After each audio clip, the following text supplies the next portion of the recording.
David Chen, ang lalaking walang katulad. Kabanata 1401.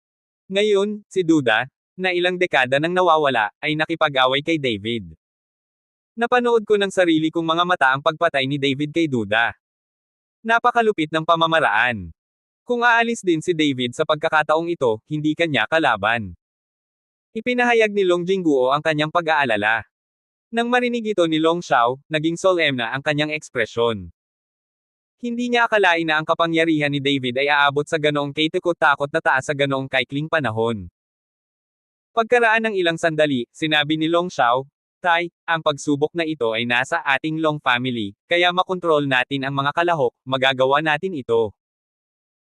Bumulong si Long Xiao ng ilang salita sa tenga ni Long Jingguo, kuminang ang mga mata ni Long Jingguo, at pagkatapos ay tumango, "Okay, kokantaken kita ngayon, kahit na napakalakas ni David, hindi pa rin siya magagapi sa dalawang kamao."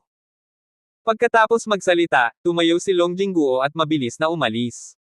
At sumilay sa mga mata ni Long Xiao ang layuning pumatay, "David, sa pagkakataong ito ay tiyak na gagawin kong mas masahol pa ang buhay mo kaysa kamatayan." Kyoto, Martial Arts Federation. Tumakbo pabalik si Zhu Jishan na medyo nalilito, humihingal, galit na ang puso niya. Ngayong kahit si Duda ay walang kapantay kay David, sino pa ang mahahanap niyang pumatay kay David? I hope the leader would come back so soon. Hindi ko alam kung paano ang laban. Nakangiting tanong ni Ningji nang makita niya si Zhu Jishan, na bumalik na nalilito. Kailangan ko bang itanong? Kung patay na ang David na iyon, dadalhin ko ang ulo niya pagbalik ko. Nagsabi si Zhu Jishan ng ilang salita sa galit. Inihagis niya ang lahat ng galit niya sa katawan ni Ningji. Hindi lamang nagalit si Ningji, ngunit patuloy na tumawa. Sana ay hindi pang hinaan ng loob ang pinuno ng alyansa. Ang apat na kampyon na sinanay ng ating alyansa sa martial arts ay may padala na ngayon, at si David ay hindi makakalukso ng ilang araw. Nang magsalita si Ningji tungkol sa apat na master na sinanay ng Martial Arts Alliance, biglang kuminang ang mga mata ni Zhu Jishan, "Oo, paano ko sila makakalimutan?" Sa pagkakataong ito, sasali silang apat sa trial na inorganisa ng Long family, at sasali rin si David. Sa oras na iyon, sa pagsubok, ang buhay at kamatayan ay ipinaubaya sa tadhana. Nakangiting sabi ni Ningji. Nang marinig ito ni Zhu Jishan, bigla siyang tumawa ng malakas, naalis din ang manipis na ulap sa kanyang mukha, at nang tumingin siya kay Ningji, mas maganda siyang tingnan sa mata. "Chief, hinihiling ng pinuno ng Long family na makita ka." Sa sandaling ito, isang miyembro ng Martial Arts Alliance ang pumasok sa ulat. "Ano ang ginagawa sa akin ni Long Jingguo ngayon?" Bahagyang kumunat ang noo ni Zhu Jishan. Sa sandaling ito, bahagyang ibinaling ni Ningji ang kanyang tingin, "Alliance leader, kung tama ang hula ko, kailangang narito si Long Jingguon para talakayin sa iyo kung paano haharapin si David." Malalim din ang pagkamuhi ng pamilya Long kay David, lalo na kay Long Xiao, na direktang binugbog ni David at naging paylay. Ang pagkapuot na ito sa pamilya Long ay tiyak na may paghihiganti. At ngayon, natalo ni David si Duda, at malamang na naunawaan ni Long Jingguo ang panganib, kaya pumunta siya upang makipag-usap sa pinuno upang harapin si David ng magkasama.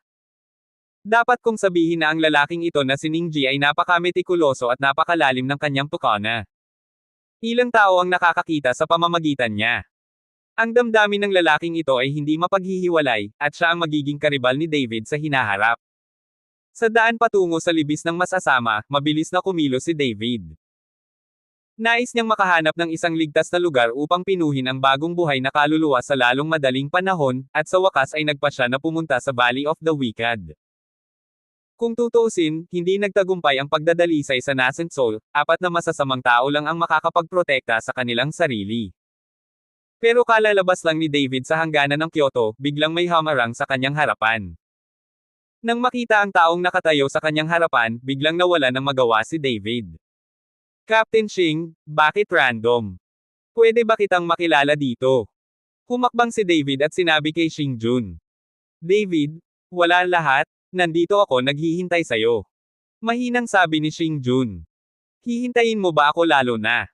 Mukhang nagulat si David, "Ano pa ang hinihintay mo?" "Sir, may request po si Xi." Sabi ni Xing Jun kay David. "Anong gusto mong gawin ko?" Maingat na tanong ni David. "Kung gayon ay hindi ko alam." Hiniling sa akin ni Lord Shi na hintayin ka dito. Kapag nakita kita, tatawagan kita pabalik. Binigay ni Xingjun ang kanyang mga kamay at sinabi. Nag-alinlangan si David at sa wakas ay sinabi, may gagawin pa ako, wala akong oras na makita si Mr. Shi, bumalik ka at sabihin sa kanya, huwag mo akong guluhin at ikulong muli ako. Nang matapos magsalita si David, tumalon siya pasulong, lumabas ng mahigit 10 metro sa isang iglap, at pagkatapos ay mabilis na tumakbo pasulong. Hindi makikipagkita si David kay Mr. Shi. Wala siyang oras ngayon. Kailangan niyang pinuhin ang nascent soul sa lalong madaling panahon upang mapabuti ang kanyang kapangyarihan. Nang makitang nalalapit na ang katapusan ng taon, hindi pa rin mailigtas ni David si Sonia at ang kanyang ina at labis na nag-aalala. Bye! Nakita ni Xingjun na biglang tumakbo si David at hinabol siya. Ngunit habang tumatakbo si David sa isang tiyak na distansya, naramdaman niya ang isang napakalaking aura na paparating sa kanya, na agad na nagpatigil sa mabilis na katawan ni David. Nagulat si David. Hindi niya alam kung sino ang may-ari ng napakalaking aura na ito. Kung kaya niyang i-immobilize ang sarili sa pamamagitan lamang ng paghinga, hindi maarak ang lakas ng kalaban. Samantalang si David ay kinakabahan, na para bang kakaharapin niya ang isang malaking kalaban, nakita niya ang isang nasa katanghaliang gulang na lalaki na nakasot at nakasuot ng salamin na naglalakad patungo sa kanya. Ang taong ito ay si Mr. Shi. Natatakot ka bang makita ako? Nakangiting tanong ni Mr. Shi kay David. Ako. Anong kinakatakutan ko? May importante lang akong gagawin. Umiwas ng tingin si David. Dahil ipinahayag ni Mr. Shi ang kanyang lakas, talagang medyo natakot si David nang makita siya. Kung tutuusin, masyadong malaki ang pagkakaiba nila ni Mr. Shi. Sa sandaling kumaway ang mga tao, malamang na ibinaba ni David ang tawag. Ang importante. Hindi ba nagmamadali ka lang na pinuhin ang nascent soul na iyon? Maaari mong pinuhin ang nascent soul anumang oras, ngunit itong pagkakataon na nahanap ko para sa iyo ay isa na hindi maaaring palampasin at hindi na mauulit. Sinira ni Mr. Shi ang maliit na kalkulasyon ni David sa isang pangungusap. Anong pagkakataon? Saglit na natigilan si David at saka nagtanong. Sa sandaling ito, humihingal na hinabol siya ni Xingjun, Mr. Shi, tama din ang hula mo, talagang hindi ka pinuntahan ng batang ito at tumakas kahit na matapos ang tagumpay. Ngumiti si Mr. Shi at pagkatapos ay sinabi kay David, ang pamilyang Long ay magsasagawa ng pagsubok sa loob ng 2 araw, at ako ay nagpalista para sa iyo. Litigation. Kumunat ang noo ni David at saka nagmamadaling umiling, hindi ako pupunta sa anumang pagsubok, nakakatamad.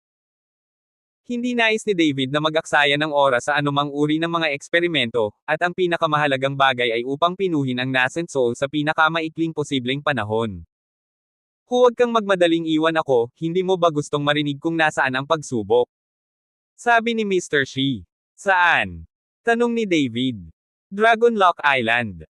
Nang sabihin ni Mr. Shi ang mga salitang suolong daw, mukhang nagulat si David. Hindi, ano pa ang maaari mong subukan sa Soolong Island?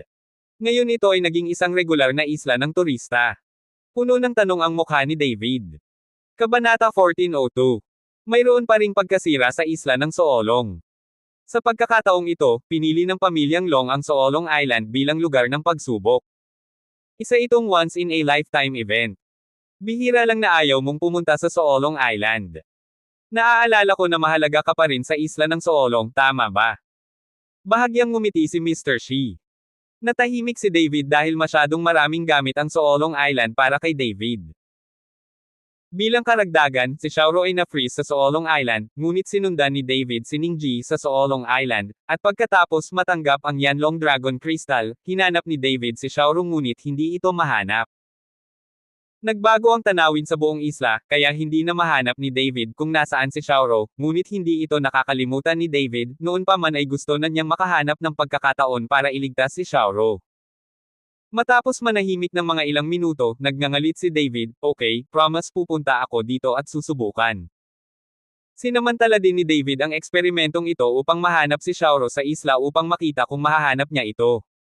Dahil pumayag ka, pagkatapos ay bumalik ka sa akin. Nang matapos magsalita si Mr. Shi, inabot niya kay David, ibigay mo sa akin si Yuan Ying at hahawakan ko ito para sa iyo. Mahigpit na ikinawit ni David ang kanyang mga kamay sa kanyang dibdib, saka umiling, ang nagsilang na kaluluwang ito ay ang pinakamahalagang yaman ni David, paano niya ito maibibigay sa kanya? Nang makitang ganoon si David, napangiti si Mr. Shi, mabuti kung hindi mo ibibigay, ngunit kung ninakaw ito ng iba, hindi mo kailangang pagsisihan. Hindi ako magsisisi. Mariing sabi ni David. Si Mr. walang sinabi si Shi, ngunit bumalik ang grupo sa Kyoto. Mabilis ang panahon, 2 araw na ang lumipas sa isang kisap mata. Sa araw na ito sa Kyoto, maraming tao ang nagtipon sa isang tiyak na plaza. Ang karanasan ng mahabang pamilya sa pagkakataong ito ay higit na mas malaki kaysa sa Martial Arts Association. Ang karanasan ng Martial Arts Association ay para lamang sa pagpili ng mga miyembro ng pamilya ng sekta na lumahok sa martial arts. Sa oras na iyon, sina Ning Ji at Dong Jahao, sa pamamagitan din ng relasyon ni Zhu Jishan, ay maaaring ituring na kahalili ng pangmatagalang kaalaman, ngunit hindi sila maaaring manalo sa pagsubok. Baby. This time, iba ang Dragon Family. Maaaring piliin ng lahat ng sekta at pamilya ang kanilang mga anak na lalahok, ngunit ang pinakamababang lakas ay si Wu Zhongdin, at maraming kabataang talento sa Marquee Kingdom. Sa oras na ito, napansin ni David na ang mga nakababatang henerasyon ay puno rin ng talento, ngunit maraming mga tao ang ayaw magpakita ng kanilang mga mukha.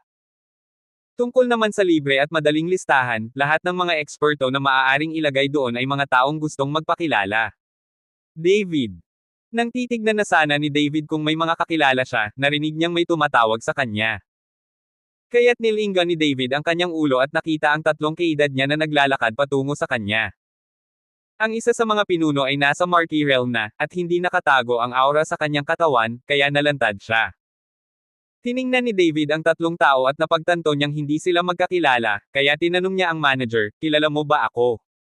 Siyempre kilala kita. Sikat ka na ngayon. Kaunti lang sa buong Kyoto Martial Arts World ang hindi kakilala. Bahagyang ngumiti ang pinuno. Medyo naguluhan si David sa sinabi niya, at ayaw ni David na sumikat siya, pero palagi siyang iniistorbo ng mga tao. Hindi alam ni David ang intensyon ng maraming tao, at nang hindi niya alam kung ano ang sasabihin, bigla siyang nakatagpo ng isang kakilala, kaya dali-dali siyang humabol. Kuya Dong. Tinapik ni David si Dong Jahao sa balikat. Lumingon si Dong Jahao at nakitang si David iyon, at agad na inihayag ang kanyang pagkagulat, Brother David, nandito ka rin ba para dumalo sa paglilitis? Tumango si David. Hindi ko talaga akalain na ganito pala ka-generous ang pamilya Long. Kung matalo mo ang Long Xiao na iyon hanggang mamatay, papayagan ka pa rin nilang lumahok sa paglilitis. Laking gulat ni Dong Jahao. Pagkatapos ng lahat, ito ay isang pribadong pagsubok na inorganisa ng pamilyang Long na hindi maduluhan ni David. Ngumiti si David at hindi nagpaliwanag, ito ang tinanong ni Mr. Shi, at naniniwala ako na hindi maglalakas loob na tumanggi ang pamilya Long. Kuya Dong. Sa sandaling ito, lumapit din ang 3 taong kausap lang ni David. Zinpang Fei, hindi ko inaasahan na darating ka rin. Tumingin si Dong Jahao sa pinuno at sinabing may paghamak. Sa pagtingin sa ekspresyon ni Dong Jahao, bahagyang ngumiti si Zinpang Fei, syempre, ang ganitong uri ng kabutihan ay hindi maaaring isuko. Sa pagkakataong ito masusundan natin si Kuya David at makita ang kakayahan ni Kuya David, maswerte tayo sa 3 buhay. Si Brother David ay number 1 na ngayon sa free and easy list. Siya ay itinuturing na isang pinuno ng nakababatang henerasyon. Halos lahat ng mga henyo ng nakababatang henerasyon ay natabunan ni Kuya David. Pinuri ni Zinpang Fei si David. Hindi nagbago ang ekspresyon ni David, ngunit narinig niya ang pangalan na medyo pamilyar, ngunit hindi niya ito naalala ng ilang sandali. Nakikinig sa papuri ni Zinpang Fei, malamig na ngumiti si Dong Jahao, bakit hindi mo sinabi na si Brother David ang pinakamagaling nang isulat mo ang hamon sa Martial Arts Forum? Iyan ba ang unang tao sa free and easy list? Pagkatapos magsalita ni Dong Jahao, naalala agad ni David na gustong makipag-away sa kanya ng kaharap niya sa New Year's Day sa Martial Arts Forum. Nang tanungin ni Dong Jahao si Zinpang Fei, tila medyo napahiya siya, nagbibiro ako noon, paano ako magiging kalaban ni Brother David sa kasanayang ito? Malamig na ngumuso si Dong Jahao at direktang hinayla si David sa isang tabi, tila ayaw niyang pansinin sila ni Zinpang Fei. Brother David, huwag mag-alala tungkol sa apo ni Zinpang Fei sa hinaharap, ang taong ito ay isang piraso lamang ng tae, siya ay puno ng masamang tubig. Sinabi ni Dong Jahao kay David. Bahagyang ngumiti si David, hindi ko siya kilala, at kahit na ayaw ko siyang makilala. Nang kausapin ni David si Dong Jahao, biglang nagkagulo ang mga tao, at pagkatapos ay automatikong umalis ang mga tao. Nakita ni David ang dalaga na mabagal na lumakad papunta sa karamihan. Napakaganda ng dalaga, parang diwata ang hangin sa katawan. Ang ganitong uri ng ugali ay nagpapagulat sa maraming tao, lalo na mula sa isang batang babae na talagang isang aura mula sa Marquee Realm. Medyo nagulat ito kay David. Hindi ka panipaniwala na ang isang batang babae ay lumaki sa Marquee Realm. Gustong tanungin ni David si Dong Jahao kung sino ang babaeng ito, ngunit nakita niyang matagal ng diretso ang tingin ni Dong Jahao, bahagyang nakabuka ang bibig, at lalabas na si Horace. Kuya Dong, Kuya Dong. Dahan daw ang itinulak ni David si Dong Jahao ng 2 beses, at agad na nagising si Dong Jahao. Mabilis na pinunasan ni Dong Jahao ang mga sulok ng kanyang bibig at sinabing may liwanag sa kanyang mga mata, Kuya David, magiging masigla ang pagsubok na ito, alam mo ba kung sino ang babaeng ito? Napailing-iling si David, hindi niya kilala ang dalaga. Ang pangalan ng babaeng ito ay Ge Jiayi. Siya ang hiyas ng pamilyang Ge. Naabot na niya ang Marquee Realm sa edad na XNUMX. Isang tunay na henyo at isang kabataang babae sa buong mundo ng Kyoto Martial Arts, itong si Ge Jiayi ay dapat magkaroon ng pinakamataas na lakas. Hindi lang siya talentado, pero maganda rin, at makalangit ang pagsasalita niya. Gaano karaming mga young master sa Kyoto ang nabihag niya noon, at ipinaglaban siya ng mga tao sa buong araw. Ngunit pagkatapos ay umatras si Ge Jiayi. Ang pag-urong na ito ay nagpapatuloy sa loob ng maraming taon. Dahan-dahan, ang mga tao ay hindi gaanong baliw, ngunit ayaw kong pumunta itong si Ge Jiayi at lumahok sa pagsubok ngayon. Habang nagsasalita si Dong Jahao, lalo siyang naging, at hindi umaalis sa katawan ni Ge Jiayi ang kanyang mga mata. Ang mga lumahok sa paglilitis ay pawang mga anak ng malalaking sekta o huwaran ng nakababatang henerasyon. Ngayong lumitaw si Ge Jiayi, nanlaki ang kanilang mga mata. Miss Ge, hindi ko inaasahan na aalis ka. Sa sandaling ito, unang humakbang si Jin Pengfei at binati si Ge Jiayi. Magalang ding tumango si Ge Jiayi kay Jin Pengfei, ilang taon na kitang hindi nakikita, at ngayon ikaw ang number 1 sa free and easy list. Kabanata 1403. Namula si Jin Pengfei, ito ang naisip ng maraming netizens. Ano ang mabibilang ko sa konting lakas ko sa harap ni Miss Ge, at nakakainggit ang talento ni Miss Ge. Bahagyang ngumiti si Ge Jiayi, sobra na, anong klaseng talento ang mayroon ako? Kailangan ko lang magsumikap. Pagdating sa talento, iisa lang ang talented. Nang matapos magsalita si Ge Jiayi ay ibinaling niya ang atensyon kay David. Naramdaman ni David ang titig ni Ge Jiayi, at hindi niya naintindihan. Paano nalaman ni Ge Jiayi ang tungkol sa kanya pagkatapos na dumating? Si Dong Jahao, na nasa tabi ni David, ay kinabahan nang makita niya si Ge Jiayi na nakatingin sa kanila, at ang kanyang hininga ay nagsimulang maging maikli. Nang makita ni Yuchi si Ge Jiayi na naglalakad patungo sa gilid na ito, nanginginig si Dong Jahao at nagmamadaling inayos ang kanyang buhok gamit ang kanyang mga kamay. Nang tumingin si David kay Dong Jahao ng ganoon, gusto niyang matawa. Tila si Dong Jahao ay hindi gaanong naiiba sa kanya sa mga tuntunin ng emosyonal na katalinuhan sa mga kababaihan. Huminto si Ge Jiayi sa harap ni David, pagkatapos ay iniabot ang kanyang maganda at pinong kamay at bahagyang ngumiti, Hi David, ang pangalan ko ay Ge Jiayi. Nang makita ito, sinundan ni David si Ge Jiayi at nakipagkamay. Ang mga kamay ni Ge Jiayi ay malambot at walang buto, at may mahinang amoy sa kanyang katawan, na nagpapahirap sa mga lalaki na pigilan siya. Akmang bibitawan na ni David, bigla niyang napansin ang tumataas na puwersa na nagmumula sa kamay ni Ge Jiayi, at ang kamay ni David ay parang naipit sa isang vice. Ang kapangyarihang ito ay patuloy na tumago sa katawan ni David, at ang buong braso ni David ay nagsimulang manhid. Tandaan ang URL.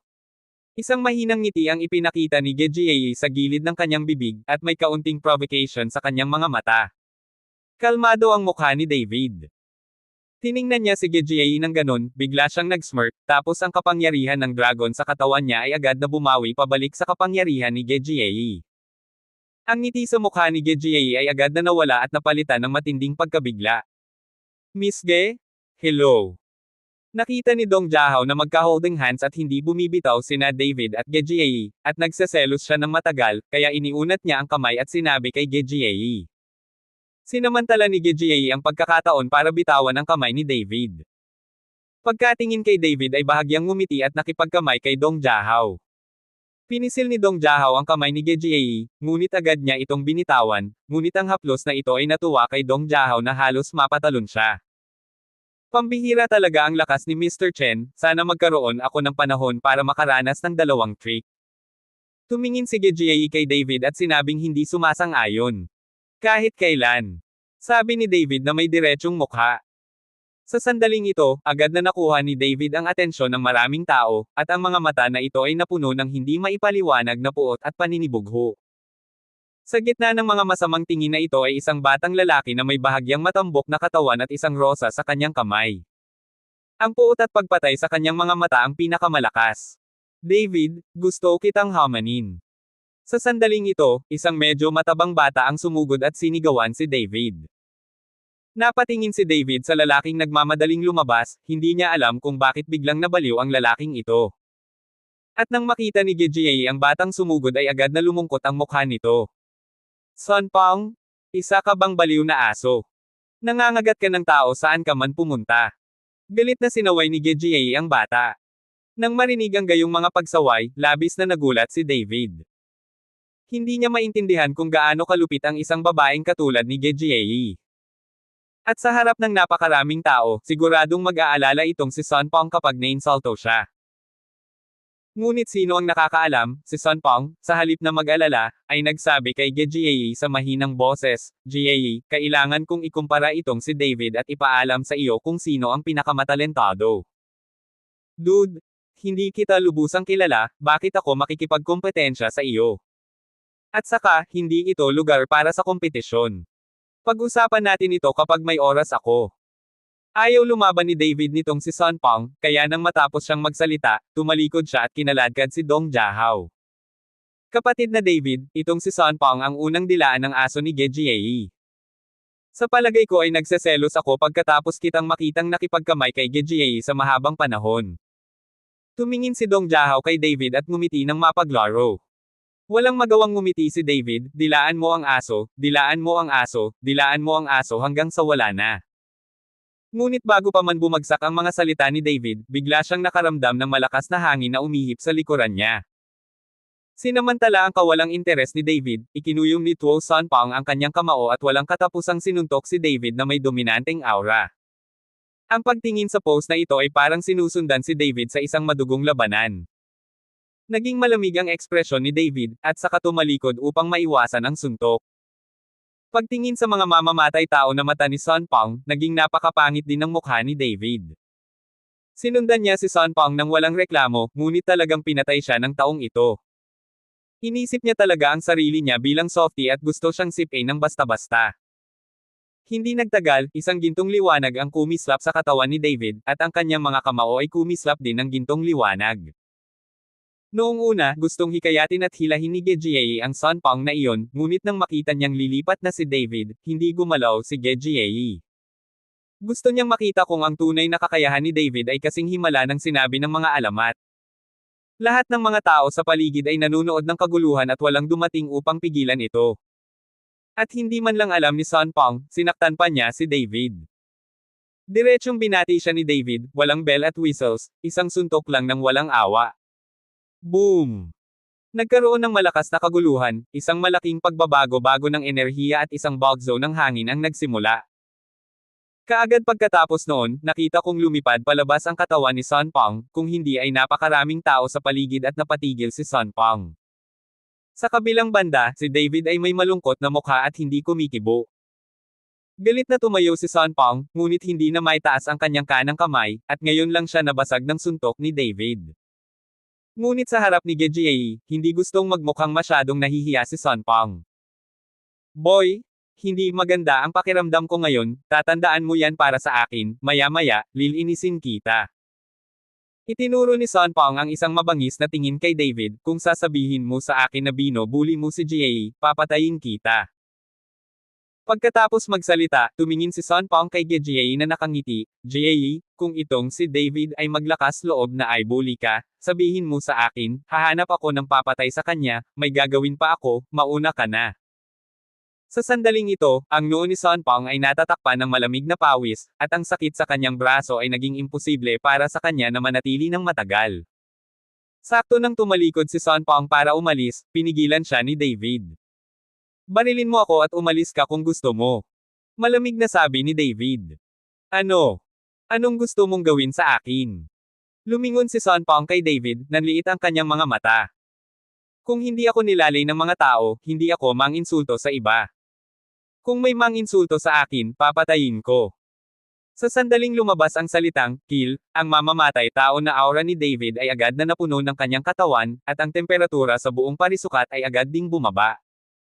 Nakita ko ang isang gintong liwanag na kumikislap sa katawan ni David, at ang oras ni Sonpong ay dumating sa isang kisap mata.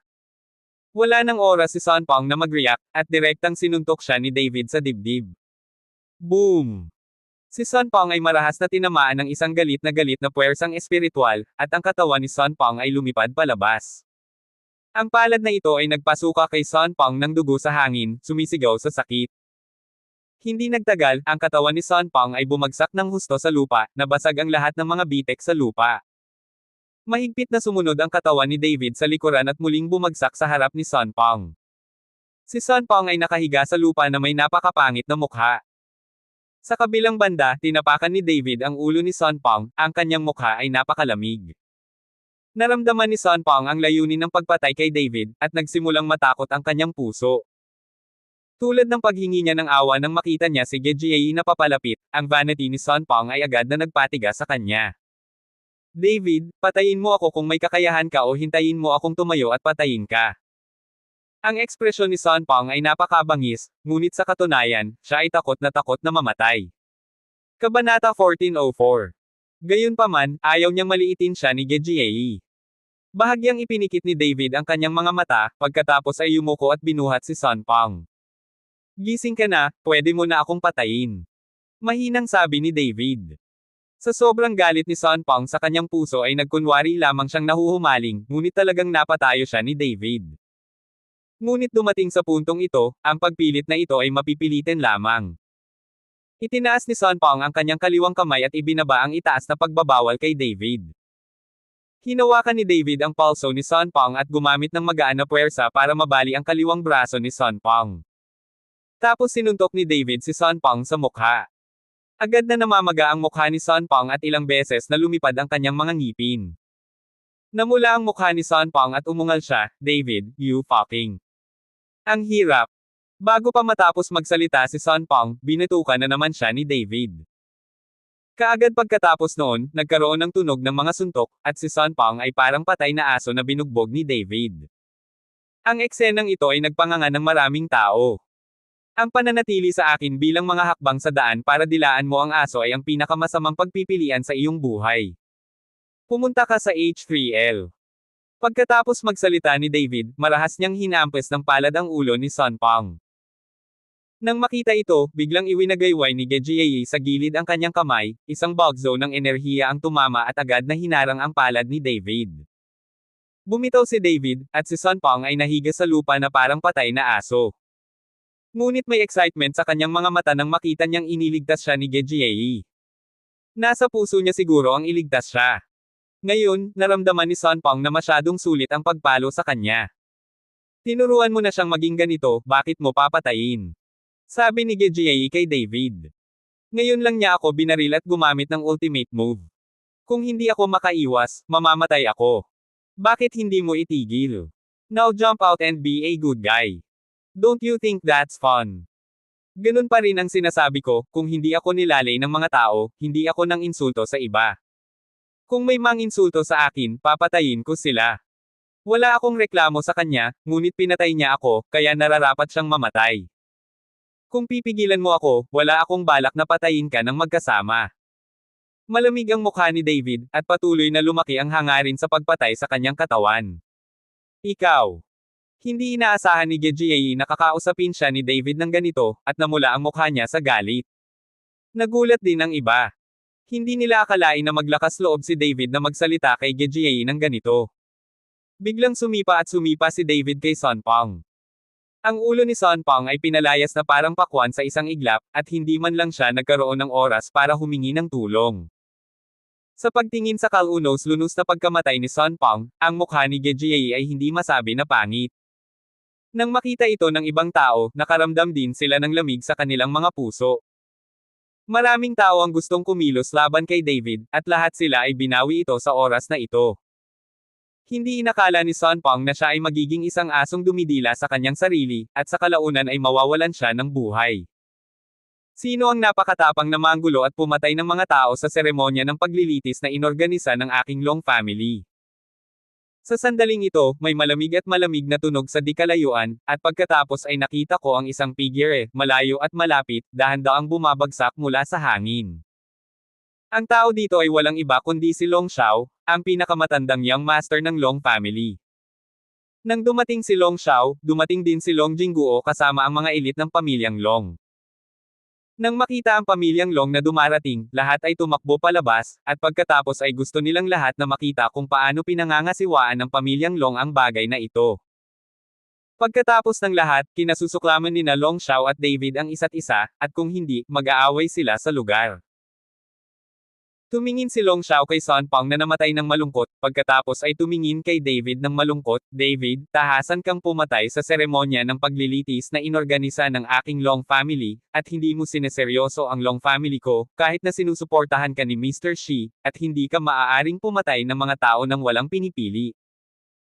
Tumingin si David kay Long Xiao, ang kanyang mga mata ay bahagyang singkit, at may liwanag sa kanyang mga mata, na parang gusto niyang makita si Long Xiao. Naramdaman ni Long Xiao ang mga mata ni David at mukhang medyo kinakabahan.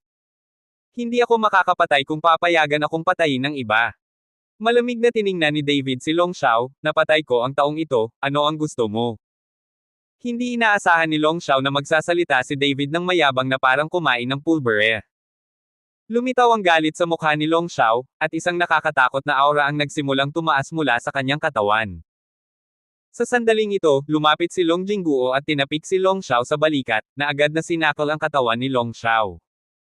Alam ni Long Jingguo na hindi ito ang oras para salakayin si David, at hindi ito magandang panahon.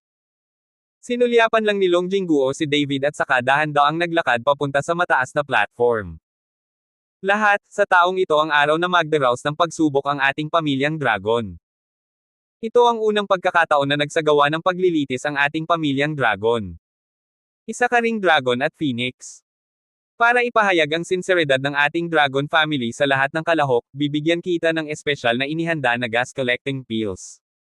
Ito ay isang mataas na presyo para sa aming Long pamilya. Nag-imbite kami ng mga dayuhang botika na gawin ito ng mag-isa. Ito ay may malaking benepisyo para sa katawan.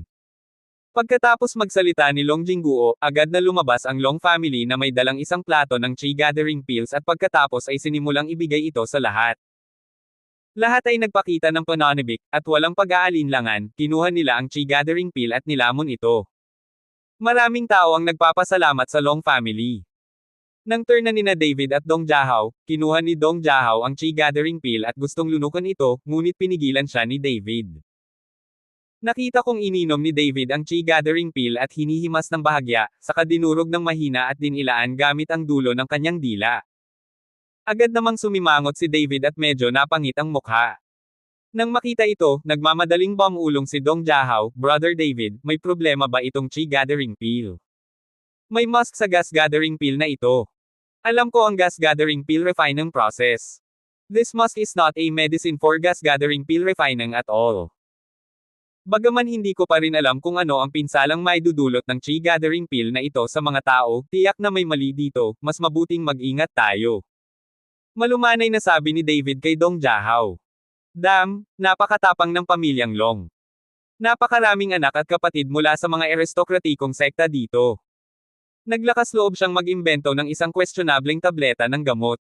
Sinusundan nito ang buong Kyoto martial arts world bilang isang kaaway. Galit na saway ni Dong Jiahao at pagkatapos ay ibinato ang Chi Gathering Pill sa kanyang kamay sa lupa. Ang dahilan kung bakit maraming tao ang hindi naghinala na ang Long family ay gumagamit ng Chi Gathering Pills ay dahil napakaraming tao ang sumasakop sa halos buong sect family sa Kyoto martial arts world, ang Long family ay maaaring walang lakas ng loob. Kung may nangyari talaga, natatakot ako na direktang masira ang pamilyang Long. Nakita ni Gejiayi, na nasa hindi kalayuan, na hindi kumain ng chi gathering pills sina David at Dong Jahao, kaya palihim din nilang itinapon sa lupa ang chi gathering pills. Nakita ni Long Jingguo na ang lahat ay kumakain ng chi gathering pills nang walang pag-aalinlangan, at isang mahinang ngiti ang lumitaw sa kanyang mukha. Pagkalabas pa lang ng chi gathering pills, nakita ko ang apat na matatangkad na binata na nakauniforme ng dark blue na damit na lumakad. Walang ekspresyon ng apat na tao. Pagkatapos maglakad papunta sa plaza, nakakita sila ng isang sulok at nakatayo doon, naghihintay na matapos ang seremonya ng paglilitis. Nang makita ang apat na biglang sumulpot, lahat ay nagbigay ng kaina-hinalang tingin dahil pamilyar ang apat na taong ito.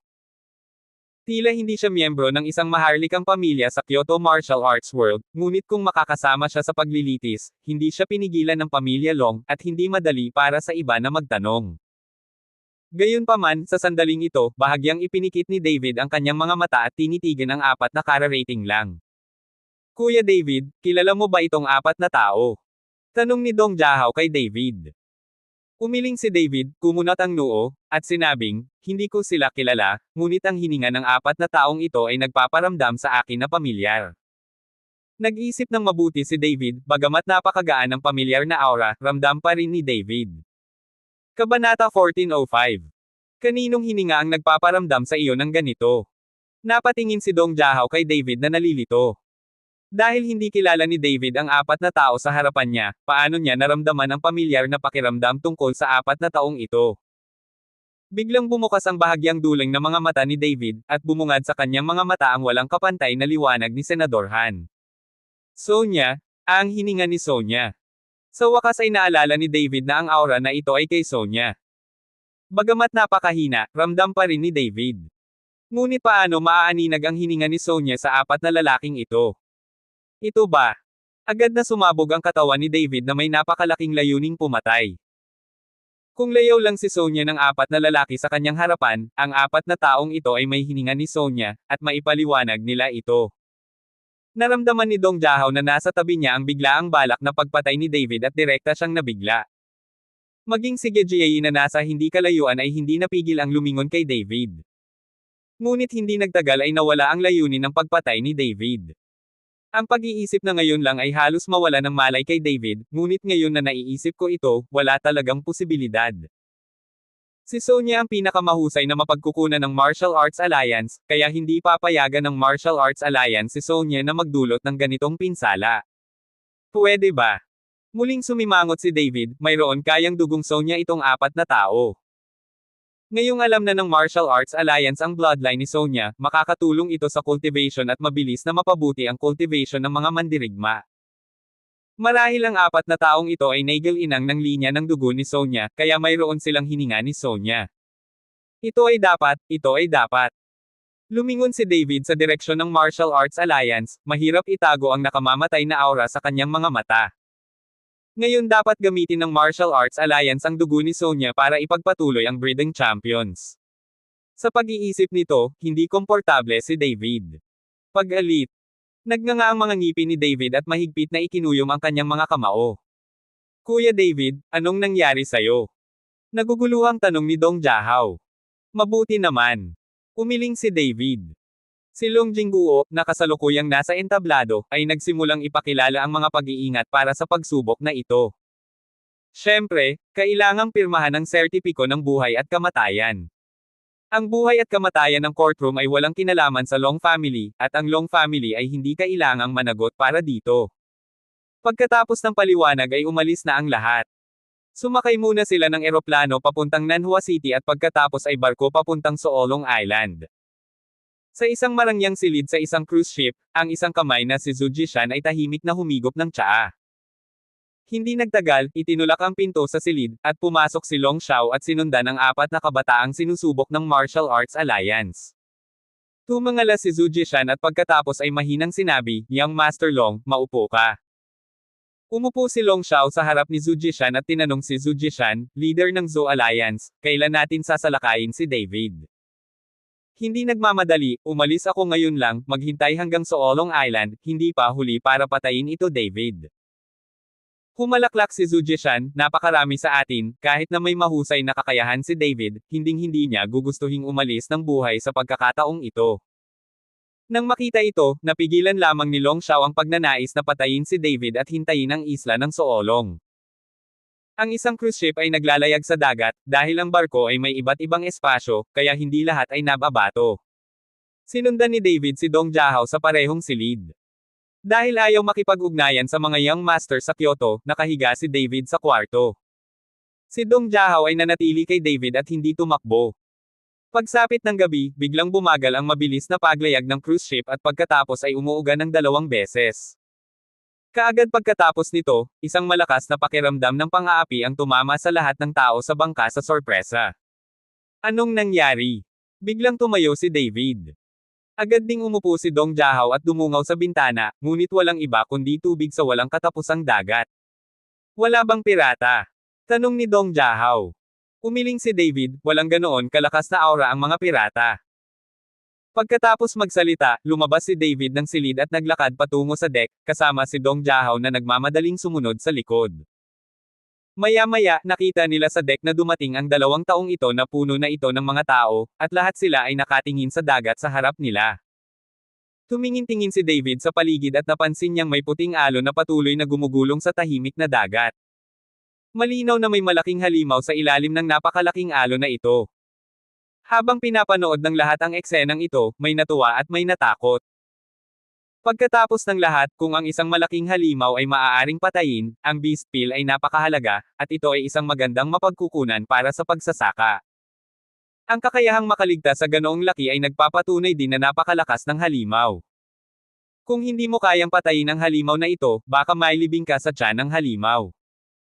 Papalapit ng papalapit ang malalaking alon, at dahan-daang huminto ang mga barko at hindi na makakilos pasulong ang malalaking alon. Maya-maya ay may putok na sinundan ng pagbuhos ng tubig. Sa ibabaw ng dagat ay isang halimaw na may mga sipit, ang buong katawan nito ay madilim na pula at may hilera ng mga ngipin. Ang halimaw na ito ay mukhang alimango sa unang tingin, ngunit ang dami nito ay 10 milyong beses na mas malaki kaysa sa isang normal na alimango. Deep sea cancer, ito ay deep sea cancer. Nang makita ang halimaw na ito, may biglang sumigaw ng malakas. Pagkatapos noon, ang mga mata ng lahat ay nagpakita ng kasakiman at pagkagulat. Walang gaanong alam si David tungkol sa mga halimaw na ito, kaya hindi niya alam kung ano ang malalim na dagat na higanteng alimango na ikinatuwa ng lahat. Tumingin si David kay Dong Jiahao at gustong ipakilala si Dong Jiahao, ngunit umiling si Dong Jiahao nang makitang hindi niya masyadong naiintindihan ang halimaw na ito. Ang higanteng deep sea crab na ito ay ang pinakamahusay sa mga halimaw sa dagat. Kadalasan ay nabubuhay lamang ito sa ilalim ng malalim na dagat, at kakaunti ang nakakakita nito. Gayunpaman, ang panloob na tableta ng malalim na dagat na higanteng alimango ay ang pinakamahusay. Narinig ko na ang beast pill ng deep sea giant crab ay maaaring magpapasok ng isang marquee sa kaharian. At ang karne ng higanteng crab na ito sa malalim na dagat ay isang magandang mapagkukunan, ngunit ito ay isang pambihirang pagkakataon lamang. Wala akong narinig na nagsabi na kinain ko na ang karne nitong dambuhalang alimango sa malalim na dagat. Sa sandaling ito, lumapit si Gejie at nagpaliwanag kay David. Sa ganitong paraan, napakaswerte natin na magkaroon ng pagkakataon na kainin ang higanteng karne ng alimango. Napatingin si David sa deep sea crab sa harap niya, at nagningning ang mga mata niya.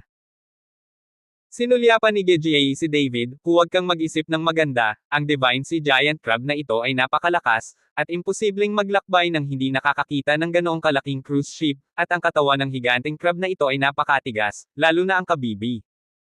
Boy, hindi ito masasaktan ng mga normal na tao.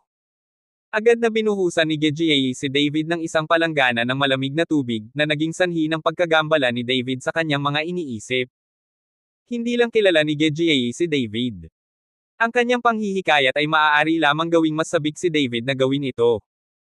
Ngunit bago iyon magawa ni David, nakita niya ang isang tao sa karamihan ng tao na tumalon ng mataas. Isa itong half-step na wow youth, siguro hindi niya talaga matiis ang tukso ng higanteng alimango sa kanyang harapan. Kung alam mo na kung papatayin mo ang higanteng alimango na ito at kunin ang beast pill, maaari siyang ma-promote sa Marquee Realm. Maraming tao ang nakulong sa kalahating hakbang na wow sa loob ng mga dekada, at walang paraan para makalusot, kaya lalaban ang binatang ito. Ang kalahating hakbang na binatilyong wow na ito ay tumalon sa hangin at pagkatapos ay sinuntok ang magkabilang kamao, at binomba ng malakas na enerhiya ang higanteng alimango. Bang bang bang! Tatlong sunod-sunod na pagsabog ang narinig, at ang ibabaw ng tubig ay binomba ng mga haligi ng tubig. Kabanata 1406. Ngunit ang cancer ay hindi nasaktan kahit kaunti, ngunit ang gayong pag-atake ay ikinagalit ng cancer. Nakita ko ang isang higanteng alimango na nagbabrand ng dalawang malalaking sipit at biglang inatake ang binata. Nagulat ang binata, nasa ere ang katawan niya at mabilis siyang nahulog. Sayang naman at huli na. Agad na sinunggaban ng isang dambuhalang kuko ng cancer ang binata, at pagkatapos ay tumalsik ang dugo, agad na nadurog ang binata, at nahulog sa dagat ang mga lamang loob at katawan. Ang makapal na amoy ng dugo ay agad na umakit ng maraming peteng at agad na kinain ang katawan ng binata. Sa pagkakataong ito, nagulat ang lahat, at walang nang ahas na barilin ang cancer.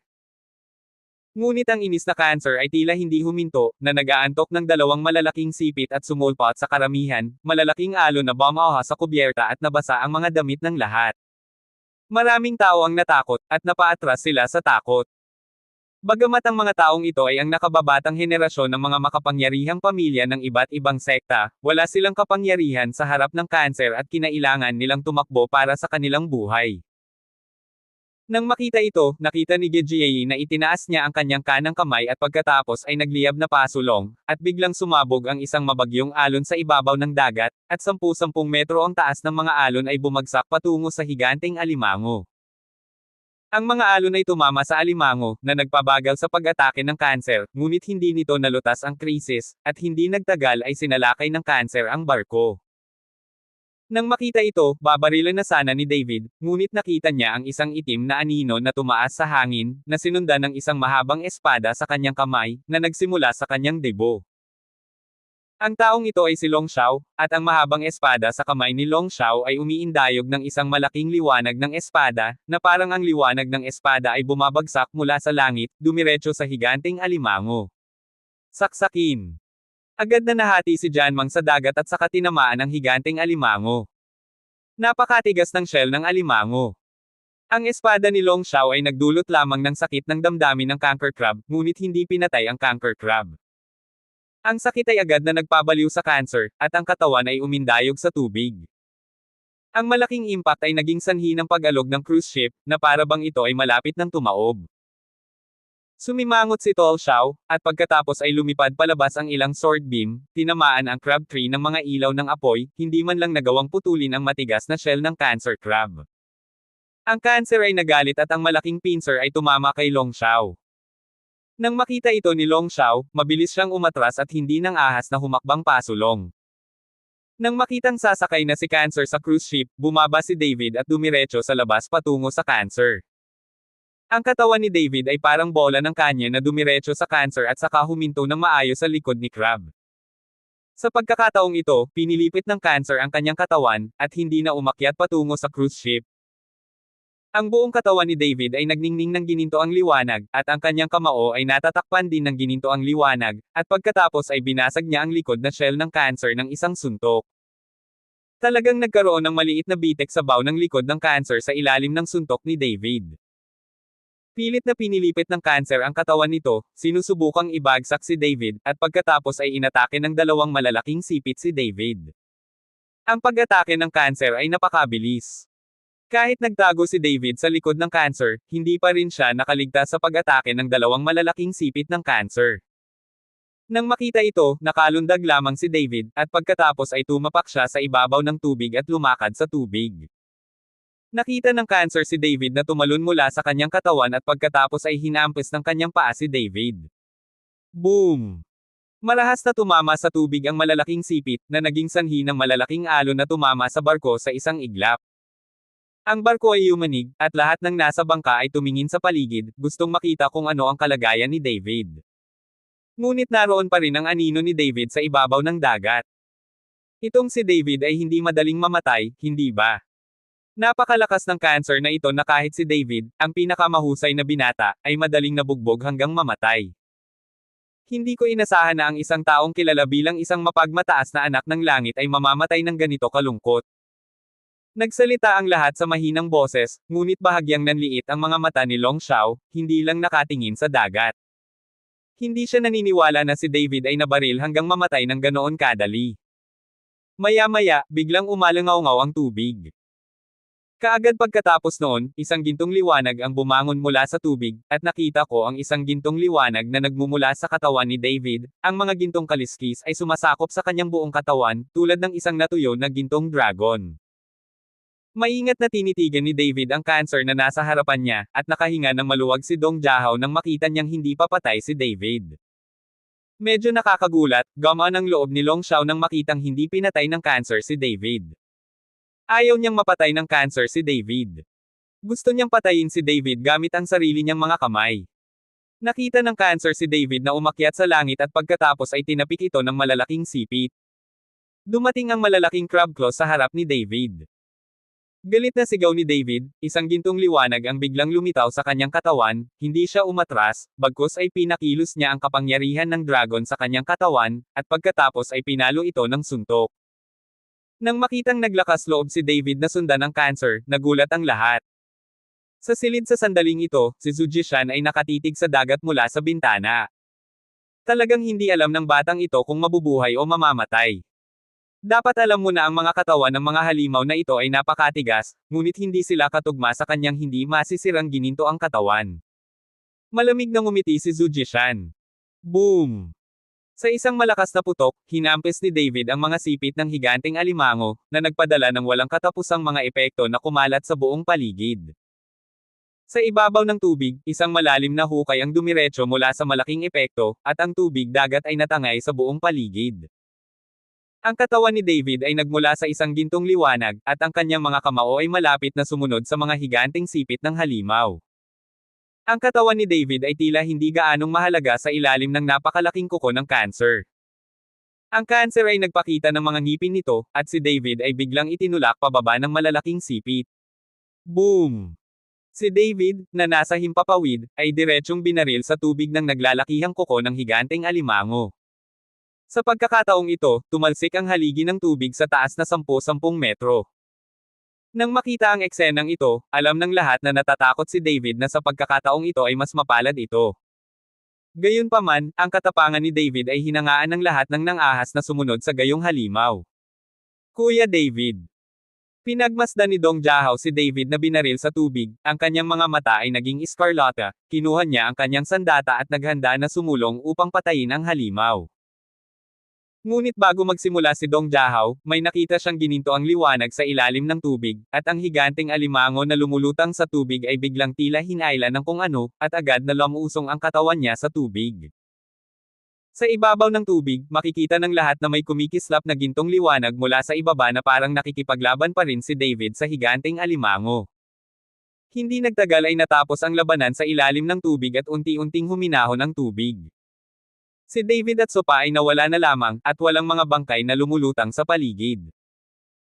Nang matarante ang lahat, biglang lumitaw ang isang malaking whirlpool sa ibabaw ng tubig, at ang tila manipis na katawan ni David ay diretsyong binuhat ng isang higanteng alimango na mahigit 10 metro ang taas at pumailan lang sa langit. Dapat mong malaman na ang cancer na ito ay natatakot sa libu-libong libra, agad na inilabas ni David ang cancer sa tubig at lumipad. Gulat na napatingin kay David ang lahat at nakitang nagsimulang umakyat ang katawan ni David, parang bukol. Inalis ni David ang cancer mula sa tubig, ang kanyang mga kuko ay umuugoy at patuloy na nagpupumiglas. At si David ay nagbigay ng isang malakas na dagandong at inihagis ang cancer sa ere. Habang bumagsak ang cancer, mabilis na tumaas ang aura ni David, at pagkatapos ay naikuyom ang kanyang mga kamao at ang mga gintong kamao ay tumama sa cancer. Sa sandaling ito, si David ay naging isang gininto ang ilaw, na para bang isang shooting star ang nagdala sa kanya patungo sa cancer. Boom! Ang mapangwasak na suntok ni David ay tumama sa tiyan ng crayfish, at pagkatapos ay walang kaunting paghinto, ito ay tumagos ng direkta sa katawan ng crayfish. Nang bumaril si David mula sa likod ni Cancer, mayroon na siyang makukulay na beast pill sa kanyang kamay, at ang 10,000 pound na Cancer ay natahimik sandali at tumama sa tubig ng malakas. Kabanata 1407. Ang splash water ay ilang palapag, at ang katawan ng higanteng alimango ay lumulutang sa tubig, na umaakit ng maraming peteng sa isang iglap. Nakabitin si David sa hangin, hawak ang beast pill sa kanyang kamay, at malamig na tumingin sa mga tao sa ibaba. Sa sandaling ito, si David ay tulad ng isang Diyos na bumababa mula sa lupa, ang kanyang katawan ay naglalabas ng ginintoang liwanag, na nagbibigay sa mga tao ng matinding pang-aapi. Sa pagtingin kay David sa hangin, nakaramdam si Long Xiao ng bahagyang pagkabalisa sa kanyang puso. Ang kapangyarihang ito ni David ay sumisira sa kanyang kaitulusan ng paulit-ulit. Si Zujishan sa silid ay mayroon ding napakapangit na mukha, at ang layunin ng pagpatay sa kanyang puso ay mas malakas. Alam niyang hindi mananatili si David. Dahan daw ang bumagsak si David mula sa himpapawid para ilagay ito, ngunit walang pumapansin kay David, mas binibigyang pansin nila ang katawan ni Cancer. Kahit na ang mga taong ito ay hindi nakakuha ng Cancer Beast Pill, ang laman ng Cancer ay isa ring bihirang mapagkukunan ng pagsasaka. Ang mga taong ito ay sunod-sunod na tumalon sa dagat at sinimulang patayin ang mga paparating na piteng. Ang mga taong ito ay hindi sapat na malakas upang harapin ang mga halimaw tulad ng Cancer, ngunit sila ay higit pa sa sapat sa mga ordinaryong piteng. Maraming tao ang nakikipagkumpetensya para sa iba't ibang bahagi ng katawan ng Cancer, at ang ilan ay lumalaban pa para dito. Sa pagtingin sa mga taong nakikipagkumpetensya para sa kanilang mga kuha, malamig na ngumiti si David. Itong mga anak ng marangal na pamilya ay walang pinagkaiba sa mga tulisan pagdating sa benepisyo. Kuya David, napakagaling mo. Tuwang-tuwa na naglakad si Dong Jiahao sa tabi ni David, tingnan ko, ito ang Crab Beast Pill, ang ganda talaga. Kinuha ni Dong Jiahao ang Beast Pill sa kamay ni David at tiningnan ito ng mabuti. Kung nagustuhan mo, ibibigay ko sayo. Napangiti ng bahagya si David. Bagamat napakahusay ng Beast Pill na ito, ang Beast Pill ay isang patak lang sa balde para kay David at hindi gumaganap ng malaking papel sa kanyang paglaki ng kapangyarihan. Pagkatapos ng lahat, si David ay na-promote na ngayon sa isang kaharian, at kailangan niya ng maraming espiritual na enerhiya. Isa pa, nasa David pa rin ang namumuong kaluluwa ni Duda na hindi pa napino. Hindi ko ito makukuha. Masyadong mahalaga ang bagay na ito. Walang kwenta kung ibigay mo ito sa akin. Natatakot ako na hinding-hindi ko masira si Marky Wu sa buong buhay ko. Paulit-ulit na iwinagayway ni Dong Jiahao ang kanyang mga kamay at nagmamadaling ibinalik ang Beast Pill sa mga kamay ni David. Alam ni Dong Jiahao na hindi siya sapat na talento, kaya kahit nakainin niya ang Beast Pill na ito, malamang na hindi niya madaragdagan ang kanyang lakas. Nang makita ito ni David, wala siyang sinabi, kundi inilagay ang tableta ng hayop. Sa oras na ito, lumapit si Gejie at sinabi kay David, David, maaari mo bang ibenta sa akin ang Beast Pill na iyon? Ang Beast Pill na ito ay isang napakahalagang cultivation resource para kay Gejie. Tumingin si David kay Gejie at naglabas ng dalawang salita, hindi ibinebenta. Hindi kapos sa pera si David ngayon, kaya hindi na kailangang ibenta ang Beast Pill. Hindi masyadong mabisa ang kainin ito ng mag-isa. Maaari niyang dalhin ito sa iba kapag bumalik siya. Saglit na natigilan si Gejie, ngunit hindi sumuko at nagpatuloy, maaari akong makipagpalitan ng iba pang mapagkukunan, elixir, magic weapon, anuman. Walang pagbabago. Sinagot ni David si Gejie ng dalawang salita. Medyo displeased ang mukha ni Gejie, pero wala siyang magawa, kaya hindi na lang niya ito mahawakan. Sa sandaling ito, ang ekspresyon ni Long Xiao ay napakahirap makita, at ang galit ay sumabog sa kanyang mga mata. Bahagyang pinaikit ni Zujisha sa silid ang kanyang mga mata, pagkatapos ay kumaway sa isa sa apat na asosasyon ng martial arts at sinabing, Chu Song, lumabas ka at sabihin ito kay Young Master Long. May ibinulong si Zujishan sa tenga ni Chu Song. Pagkatapos magsalita, lumabas ng kwarto si Chu Song kasama ang tatlo pa. Pagkarating sa deck, bumulong si Chu Song ng ilang salita sa tainga ni Long Xiao. Nang marinig ito ni Long Xiao, biglang naging masaya ang kanyang mukha. Nang malapit nang umalis si David sa deck at bumalik sa kanyang silid, dir-diretso siyang pinigilan ni Long Xiao. David, hindi ka makakapunta, maaari kang pumunta, bigyan ng Beast Pill. Sabi ni Long Xiao kay David. Bakit sumuko? Malamig na tiningnan ni David si Long Xiao at nagtanong. Ang pagsubok na ito ay inorganisa ng aming mahabang pamilya. Ang lahat ng mapagkukunan mula sa pagsubok ay dapat ibigay sa ating mahabang pamilya at pagkatapos ay ipamahagi. Ito ang panuntunan. Paliwanag ni Long Xiao. Long Xiao? Gaano kakawalan kailan ang iyong pamilyang Long ay nagkaroon ng ganoong tuntunin bago ang paglilitis, hindi nila sinabi na may ganoong tuntunin. Matapos pakinggan ang mga salita ni Long Xiao, agad na nagtanong si Dong Jiahao na may pagmumura. This is my new rule. This trial is organized by our dragon family, so the rules are also set by our dragon family. Ako ang namamahala sa trial na ito at kayang gumawa ng rules anumang oras. Bahagyang tumaas ang sulok ng bibig ni Long Xiao, at sinabi niya ng may mataas na saloobin. Ang mga salita ni Long Xiao ay agad na nagdulot ng sama ng loob ng marami, ngunit walang pakialam si Long Xiao dahil marami sa mga tao dito ang magiging mapagkukunan para sa kanyang paglilinang at papatayin maaga o huli. Bahagyang naningkit ang mga mata ni David, paano kung hindi ako sumuko? Kung hindi mo ibibigay, labag sa rules. Kung lalabag ka sa rules, I can just grab it. Nagsimulang tumaas ang paghinga ni Long Xiao. Puno ng paghamak ang mga mata ni David, at malamig siyang ngumuso, kung mayroon kang talento, halika at kunin ito. Ininom talaga ni David ang beast pill at pinagpag ito sa harap ni Long Xiao, na nagalit kay Long Xiao. David, sa huling pagkakataong natalo ako sa iyong mga kamay, matagal na akong hindi nakumbinsi. Ngayong araw na ito kailangan kong maghiganti. Hindi na ito itinago ni Long Xiao, ngunit direktang sinabi ang kanyang intensyon. Gusto lang niyang makaganti kay David. Tulad ng para sa panuntunan ng pagbibigay ng beast pill, hinahanap nito ang dahilan ni David. Hindi kita pinatay noong nakaraan, maswerte ka, ngunit ngayon ay hindi ka maswerte. Nang matapos magsalita si David, isang gintong liwanag ang kumislap sa kanyang kamao, at pagkatapos ay sinuntok niya si Long Xiao. Dahil hindi maiiwasan ang unang digmaang pandaigdig, dapat munang mag-atake si David. Si David ay gumugol ng maraming lakas ng pag-iisip sa paglaban sa cancer ngayon, at ngayon ay kailangan niyang sorpresahin si Long Xiao.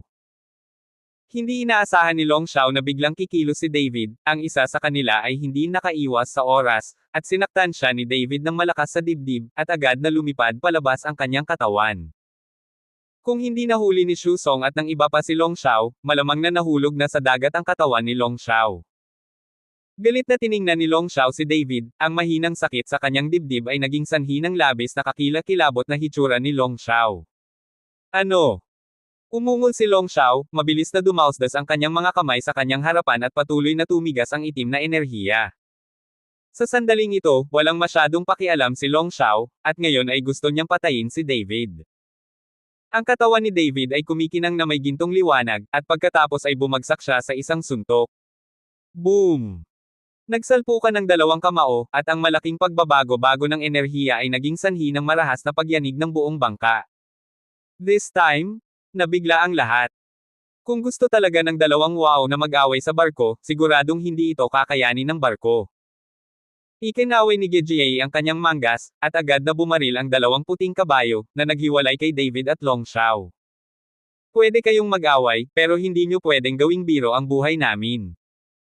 Kung ang barko ay masisira sa isang lugar na tulad nito, lahat tayo ay mamamatay sa dagat. Sigaw ni Gejie kina David at Long Xiao. Sa sandaling ito, sinimulan ng lahat na sisihin sina David at Long Xiao, at lahat sila ay galit na galit.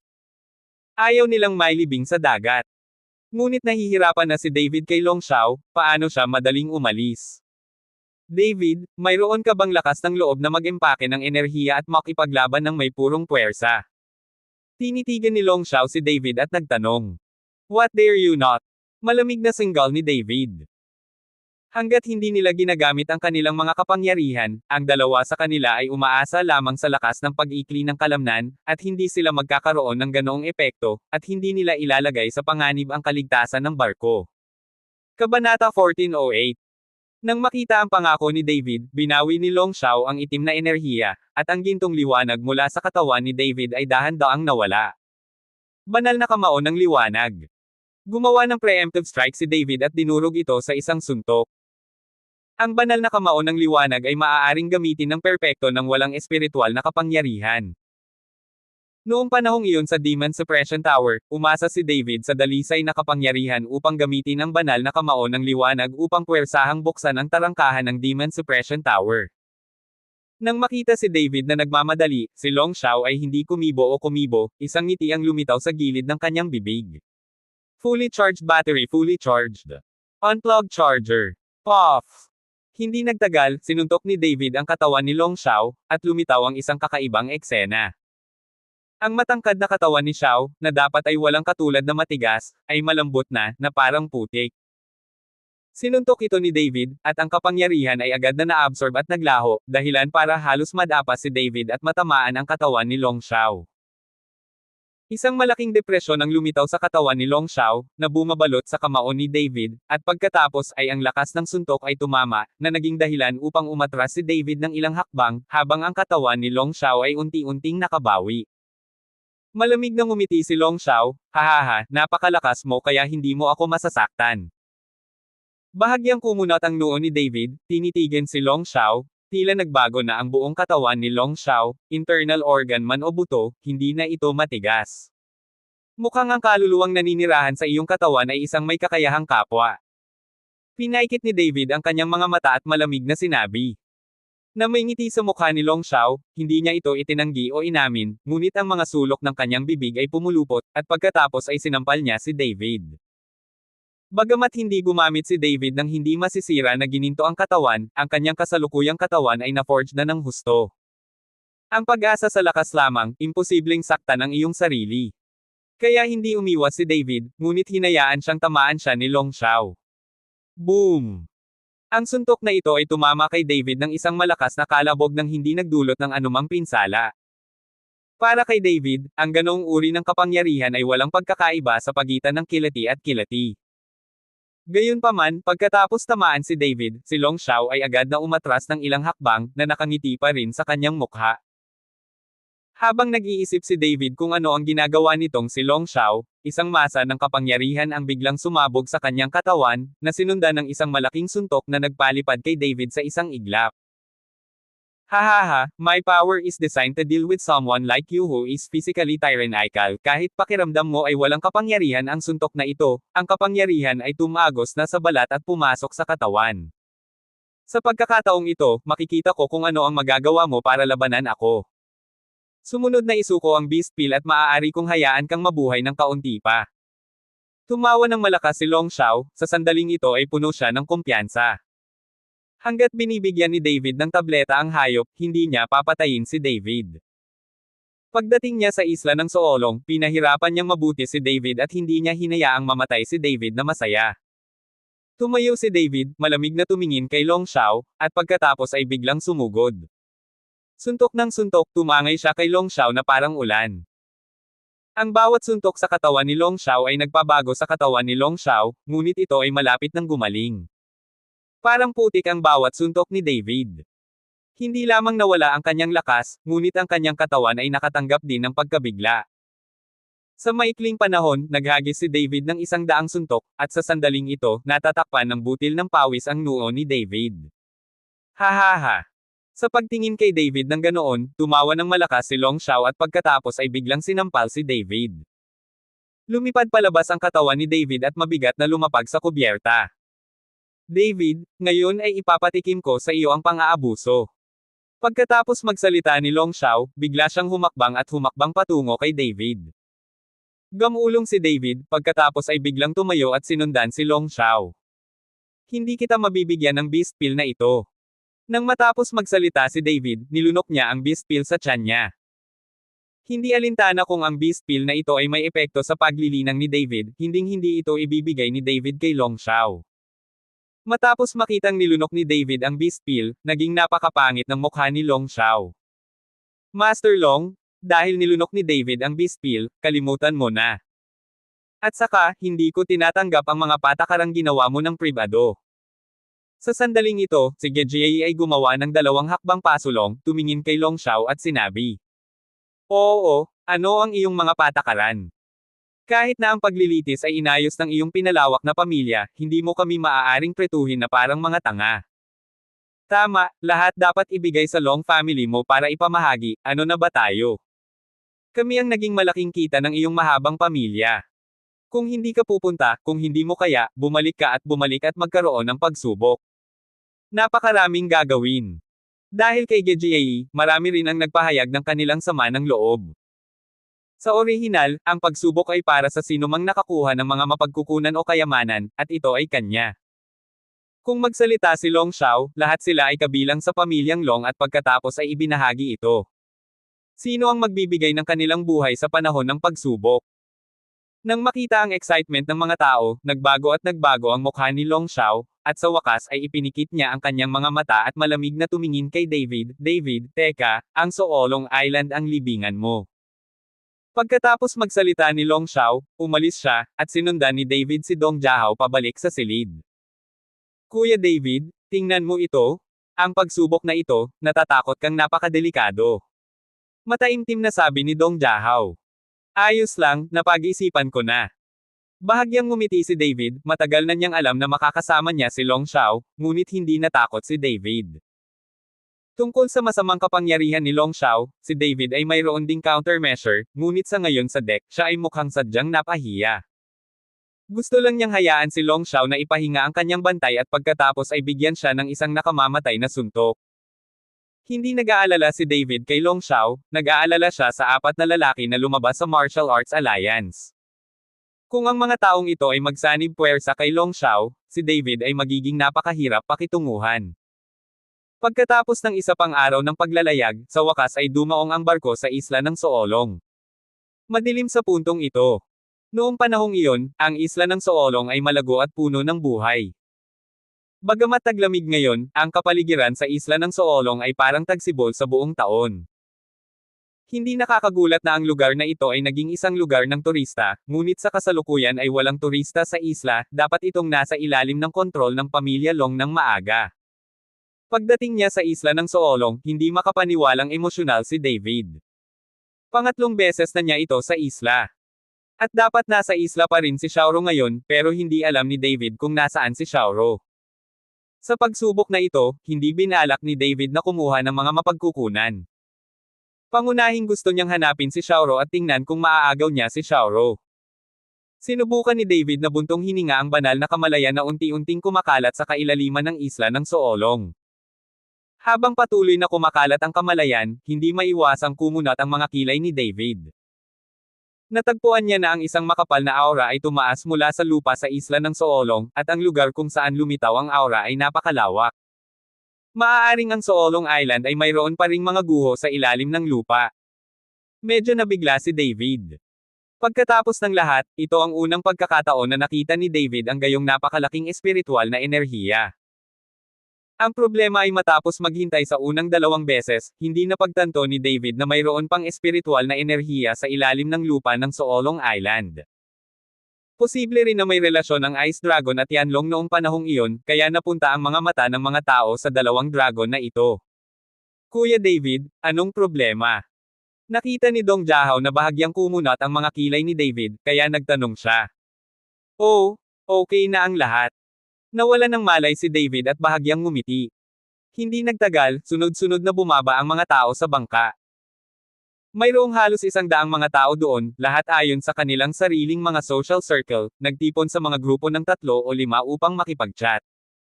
Kung tutuusin, lubhang mapanganib ang mga pagsubok, kaya napakahalaga na makipagkaibigan at tumulong sa isa't isa. Kailangan.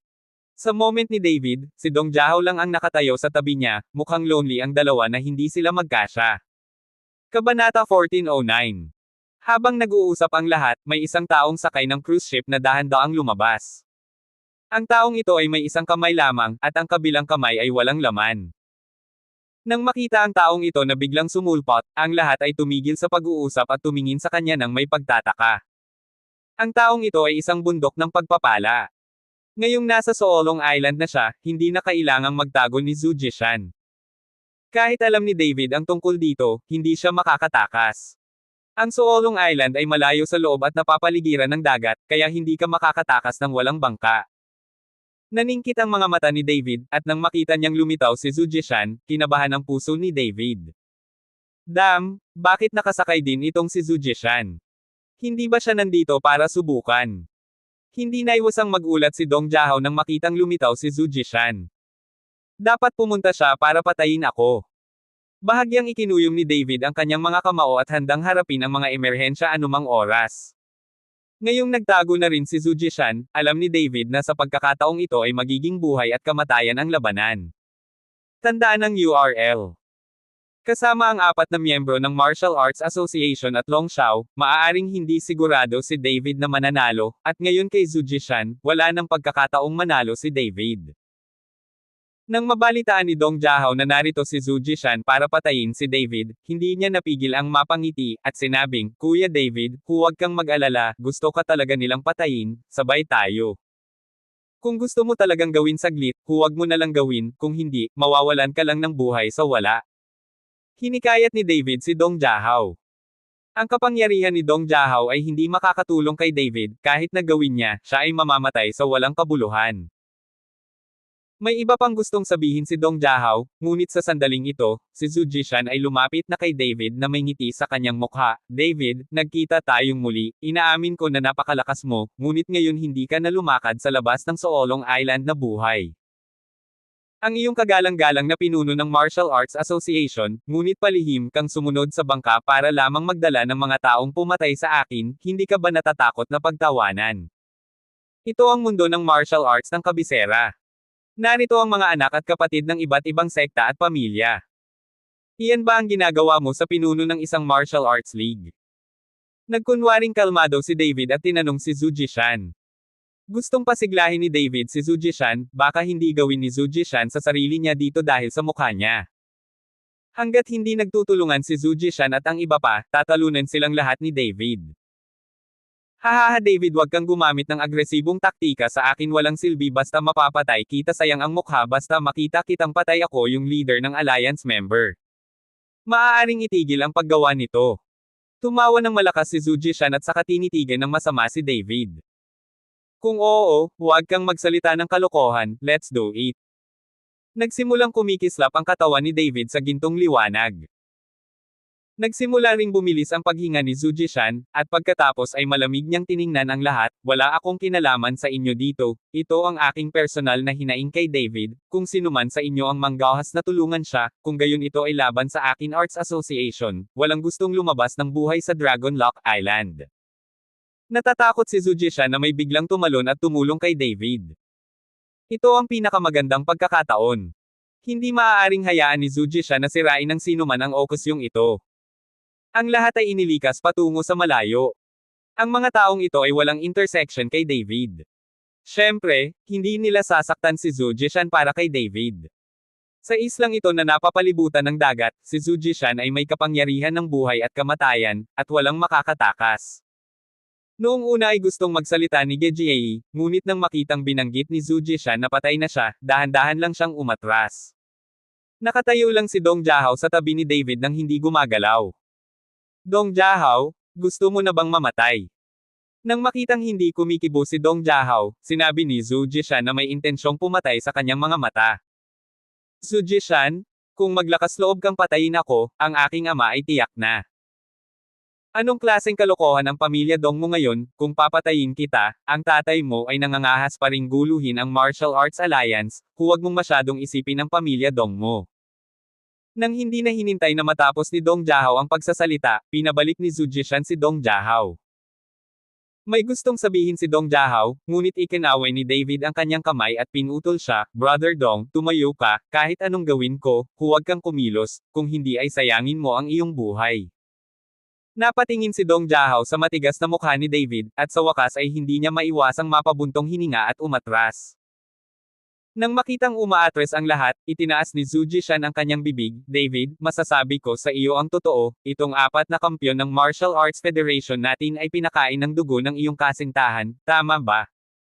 Hindi mo ba nararamdaman ang hininga ng iyong kasintahan sa kanila? Ngayon hahayaan kong silang 4 ang humawak sa'yo, kaya kahit mamatay ka, sarili mong girlfriend ang papatay sa'yo.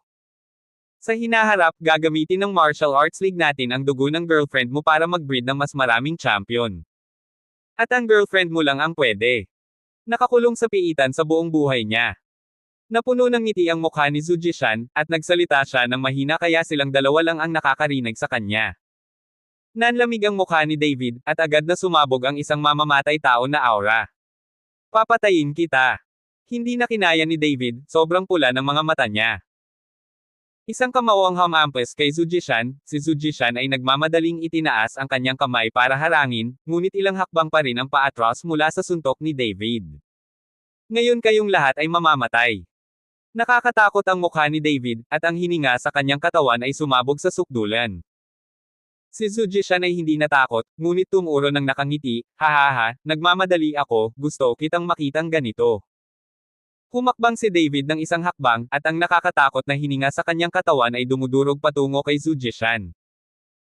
Biglang tumalo ng apat na Martial Arts Association champion na orihinal na nasa likod ni Zujishan, at agad na hinaranggan nitong apat na tao ang nakakatakot na aura ni David.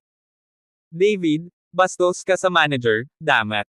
Sa apat, malamig na tumingin si Shusong kay David at sinabing, kinain mo na ang dugo ni Sonya, at ngayon ay aalisin ko ang lahat ng iyong dugo. Nang matapos magsalita si David, ang Dragon Slaying Sword ay agad na lumitaw sa kanyang kamay, at ang bakal ay tumunog. Si Sword Chi ay umakyat sa langit na may uhaw sa dugo na layuning pagpatay at agad na tinakpan si Shusong at ang iba pa.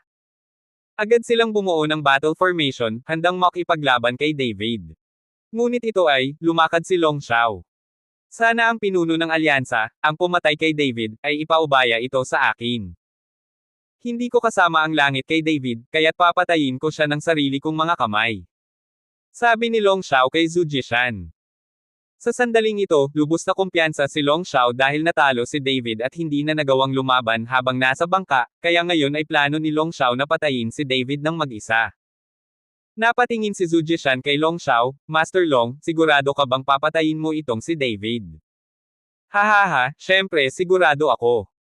Kahit malakas ang kapangyarihan ni David, nakagawa ako ng paraan para pigilan siya. Tumawa si Long Xiao at sinabi.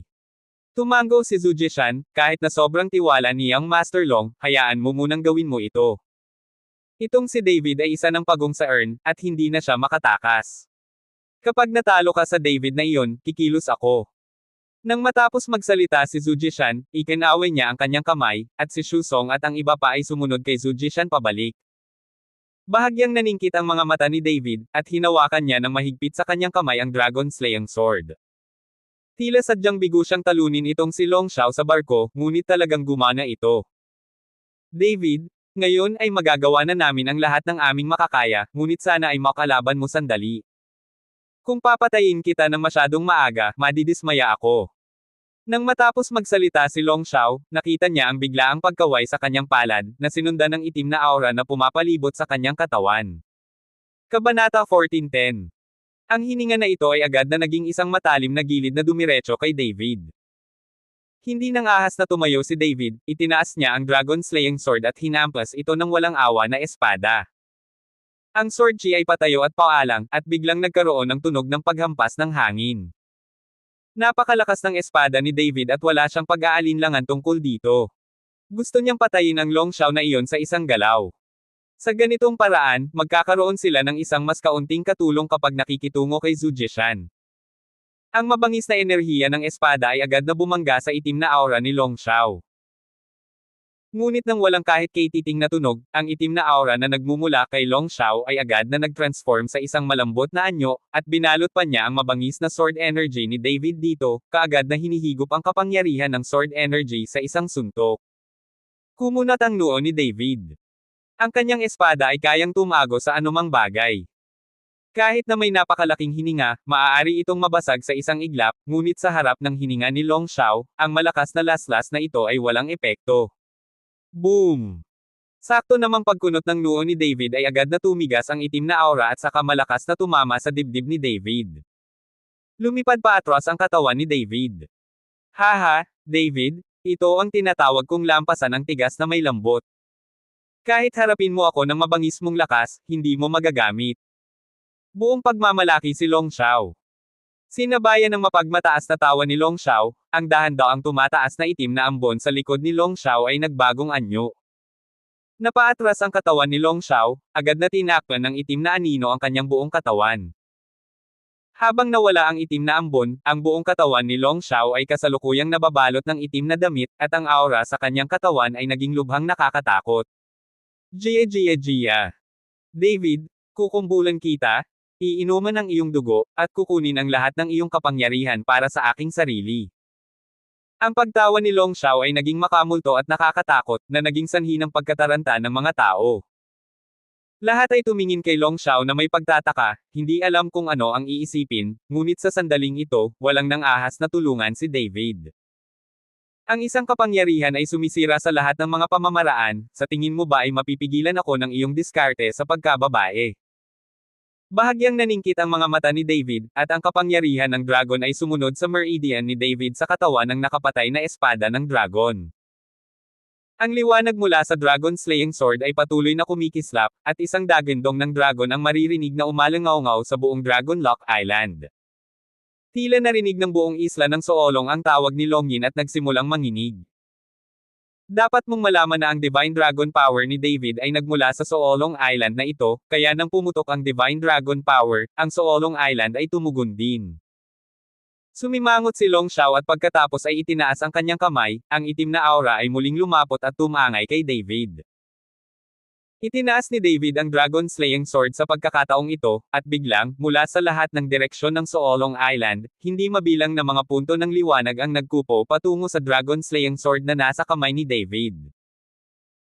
Sa oras na ito, ang kalangitan ay ganap na nagdilim, at hindi mabilang na mga butil ng liwanag ang nagtagpo sa dulo ng Dragon Slaying Sword, at pagkatapos ay isang nakasisilaw na puting liwanag ang bumungad upang ipaliwanag ang buong gabi na kasing liwanag ng araw. Cut! Marahas na nilaslas ni David ang Dragon Slaying Sword, at agad na bumaril ang puting liwanag mula sa Dragon Slaying Sword. Parang laser, dumiretso ito kay Long Xiao. Ang itim na aura na inilalabas ni Long Xiao, nang mahawakan ang puting liwanag, ay agad na natatakpan ang puting liwanag, sinusubukang i-absorb ang puting liwanag. Sa sandaling ito, nakita ng lahat sa kanilang mga mata ang isang malaking itim na bola na may puting liwanag na kumikislap sa loob, at ang malaking itim na bola ay patuloy na nagbabago ng hugis nito, sinusubukang mawala ang puting liwanag. Boom! Biglang nagkaroon ng malakas na pagbabago sa hangin, at nakita ko ang isang puting liwanag na nagmumula sa itim na bola. Ang bawat puting liwanag ay bumaril ng diretso sa kalangitan sa gabi, na nagbibigay liwanag sa mga bituin ng paisa-isa. Habang namumulaklak ang maliwanag na mga paputok sa kalangitan sa gabi, hindi sinasadyang tumangala ang maraming tao. Sa wakas, nawala ang itim na hininga, at ang puting liwanag ay nagsama-sama at direktang tumama sa dibdib ni Long Xiao. Agad na tumaas ang dibdib ni Xiao na may dagwang bulaklak, at lumipad palabas ang kanyang katawan. Sa pagtingin sa sugat sa kanyang katawan, ang mukha ni Long Xiao ay naging sobrang pangit. Sa sandaling ito, napagtanto niya na ang lakas ni David ay mas mahusay kaysa sa kanya. Gayunpaman, hindi pinatay ng suntok ni David si Long Xiao, at ang sugat sa kanyang dibdib ay nagsimulang matakpan ng ulap ng itim na ambon, na hindi nagtagal ay naghilom. Tinitigan ni David si Long Xiao, at naging solemn na ang kanyang ekspresyon. Ang suntok ngayon ay hindi nakapatay kay Long Xiao. Makikita na ang lakas ni Long Xiao ay bumuti din ng husto. Matapos makita ang mabilis na paghilom ng sugat ni Long Xiao, alam ni David na gusto niyang mabilis na patayin si Long Xiao. Ang hirap. Hindi kalayuan sa Zhujian, nang makita niya si Long Xiao na tinamaan ng espada ni David, isang ngisi ang lumitaw sa kanyang mukha. Pagkatapos nito, hindi dapat tumanggi si Long Xiao na makipagkamay.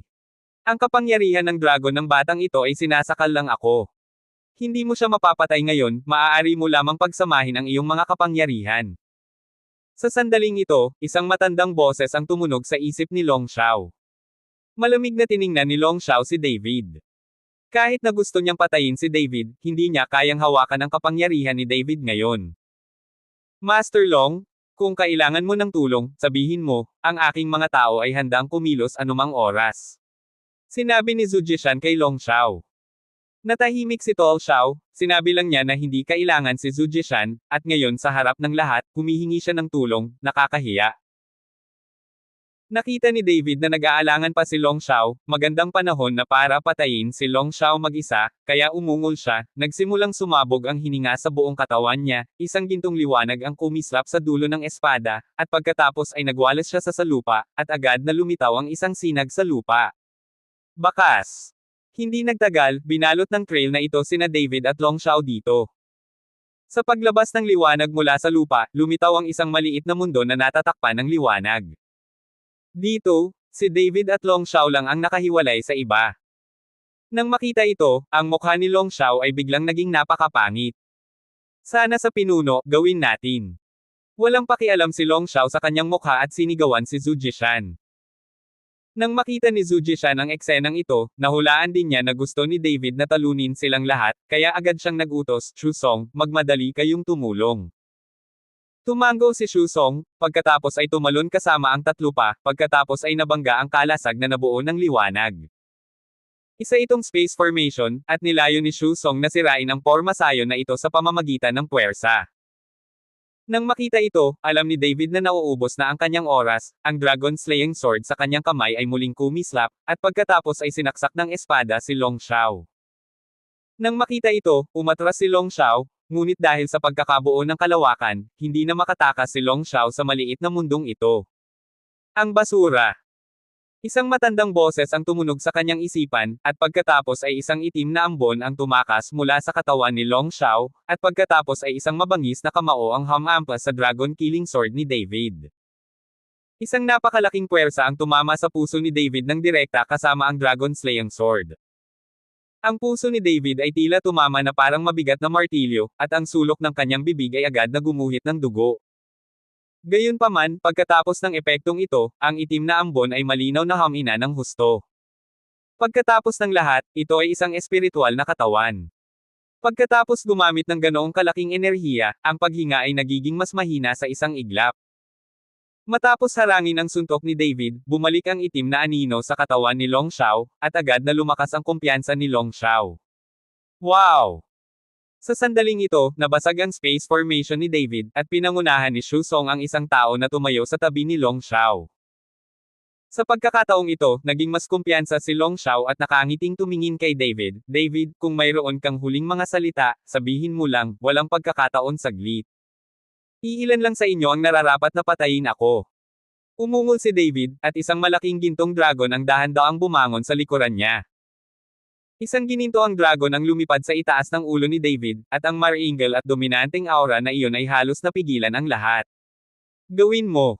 Sumimangot si Tol Xiao at saka ikinaway ang kanyang mga kamay, na puno ng itim na enerhiya ang hangin at pagkatapos ay naging itim na dragon. Matapos umungol ang dragon, sumugod ito kay David at ibinuka ang dagwang bibig. Ang gininto ang dragon sa itaas ng ulo ni David ay umungol din at walang pag-aalinlangan na bumati sa kanya. Tulad ng pakikipaglaban ni David kay Long Xiao, gumalaw din si Chu Song at ang iba pa, at nagsanib puwersa sila at sumambulat, at ang mabangis na enerhiya ay direktang tumakip sa buong katawan ni David. Hawak-hawak ni David ang Dragon Slaying Sword, at ihahampas na sana niya ang espada, ngunit nang ay undayan na sana niya ang espada, isang pamilyar na aura ang biglang tumama kay David. Masyadong pamilyar sa kanya ang hiningang ito ay naisip niya. Saglit na natigilan si David, at ang liwanag ng Dragon Slaying Sword sa kanyang kamay ay lumabo. Sonya. Abangan ang mga susunod pang kabanata ng David Chen, ang lalaking walang katulad. For more updates, please subscribe to my YouTube channel and don't forget to like and share. Thanks for your support.